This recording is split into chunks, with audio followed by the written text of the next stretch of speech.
40 दिन में फिर कोरोना लहर आ सकती है। पहली लहर आने में लगे थे 7 महीने। चीन के हालात देख क्या इस बार और खतरनाक होगी? ब्लूमबर्ग ने चीन की नेशनल हेल्थ कमीशन के हवाले से बताया है कि 20 दिसंबर 2022 को यहां एक दिन में कोरोना के 7 करोड़ 70 लाख नए मामले सामने आए थे। हालांकि सरकारी आंकड़ों में इस दिन सिर्फ 3000 केस ही बताए गए।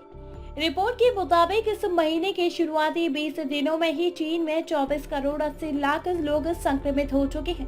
ये आंकड़े हैरानी और डर दोनों पैदा करते हैं।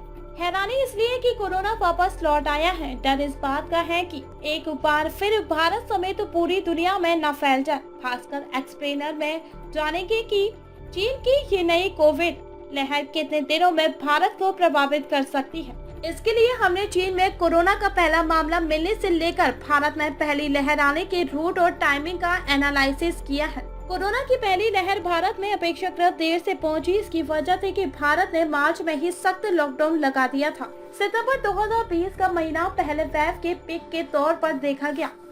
11 सितंबर 2020 को कुल 97,650 केसेस आए, यानी पहले केस के मिलने के तकरीबन 220 दिन बाद पहली लहर का पीक दिखा। इसके बाद मरीजों की संख्या कम होती रही और दिसंबर के आखिरी सप्ताह तक प्रतिदिन नए मिलने वाले मरीजों की संख्या 25 से 30 के बीच रह गई।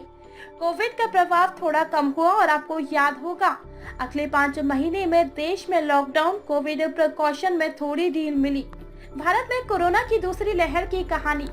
दूसरी लहर दुनिया भर में एक साथ नहीं आई। भारत में इसके आने की अनौपचारिक तारीख 11 फरवरी 2021 मानी जाती है। दूसरी लहर की आक्रामकता का प्रमुख कारण डेल्टा वेरिएंट को माना गया है। कोरोना का वेरिएंट डेल्टा सुपर इन्फेक्शियस था और इसने भी भारत में 1.80 लाख से अधिक लोगों की जान ली। नए डेल्टा वेरिएंट के फैलने के बाद महाराष्ट्र और खासकर मुंबई नए हॉटस्पॉट की तरह देखे गए। अप्रैल आते आते अकेले महाराष्ट्र में रोज 9000 केस मिलने लगे। WHO के अनुसार पहला मामला मिलने के बाद कुल 18 मई 2021 तक दुनिया के 48 देशों में डेल्टा वेरिएंट के होने की पुष्टि हो चुकी थी। इसके बाद ये मामले बढ़ते ही रहे। दूसरी लहर के फरवरी 2021 में शुरू होने के तकरीबन 84 दिन बाद ही इसका पिक आया। 6 मई 2021 को देश में 4,14,000 कोविड के मामले आए। आधिकारिक तौर पर मई 2021 के अंत में भारत में कुल 27 लाख कोविड संक्रमित थे और 3 लाख से अधिक जाने जा चुकी थी। अक्टूबर 2021 के पहले सप्ताह तक डेल्टा वेरिएंट कम से कम 191 देशों में फैल चुका था।